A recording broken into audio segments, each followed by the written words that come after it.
Ito na mga kababayan, kakapasok lang po ang balitang ito. House of Representatives sinugod nila Attorney Harold Respicio, Attorney Topacio, Mike Defensor, Luis Chavit Singson kasama dyan si Cathy Binag at ibang retiradong general upang maghain ng impeachment complaint laban kay Pangulong Bongbong Marcos. Ito mga kababayan, panoorin. Courtesy ito kay Attorney Harold Respicio.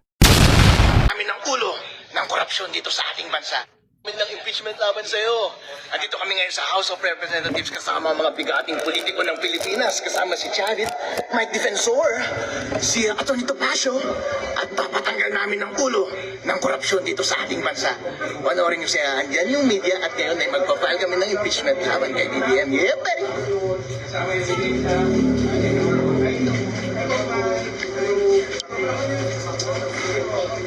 Yung complaint, yung complaint.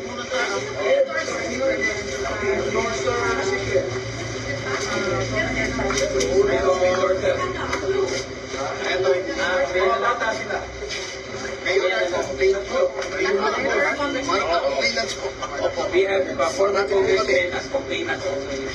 Tatlong ko-order mo na kaso po. Bob, kasama mo kayo sa complainant? Oo. Siyempre. Alright, nandito na kami sa loob ng Secretary General's Office ng House of Representatives.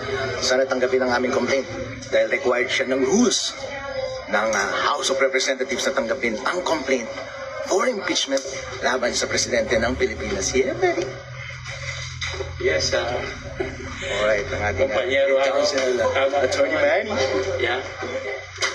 At makita ninyo sa inyong harap si Mike Defensor, si dating Congressman Paras, sa ating likod si Atty. Topacio, Cathy Binag. Yeah, buddy. Alright. Alright, nandito na tayo. Dapat nilang tanggapin ang ating complaint dahil required yan ng batas. Sana bumalik na si Secgen mula sa kanyang lunch.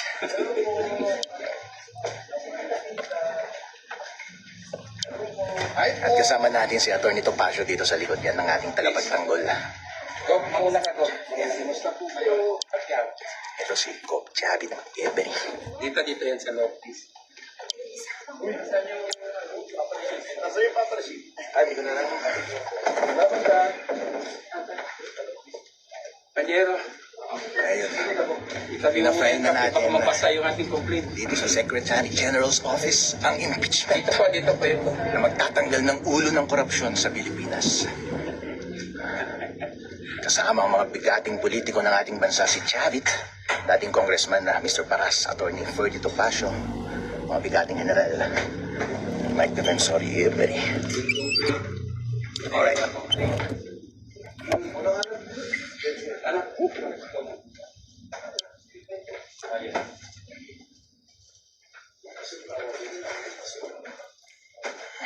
Sir, original. Puro ano ba?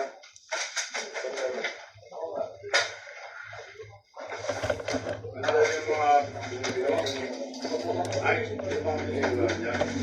yung mga Yung academics natin, and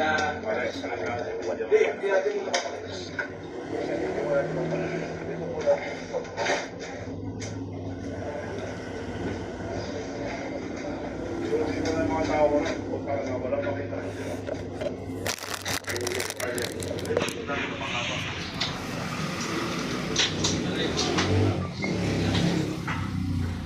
ito yung ebidensya natin. Kanina, naunang nag-file mga bayan balak ng kanilang impeachment complaint kaso nga lang hindi tinanggap dahil daw wala si Secgen dito. Pero sir, tapos na ang lunch break, bumalik ka na dito at tanggapin mo na ang aming complaint. Hindi mo pwedeng tanggihan ng complaint namin dahil ministerial duty mo yan. Wala kang discretion na mag-decline na tumanggap ng aming complaint. At kung wala ka man dito sa office at hindi ka pa tapos mag-lunch, dapat meron kang tauhan na babalik sa'yo na tumanggap. Hindi pwede. Dinidiskartehan mo kami.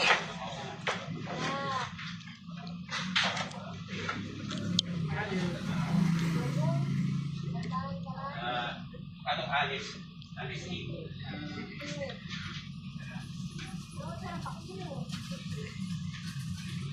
Ay, General Garcia.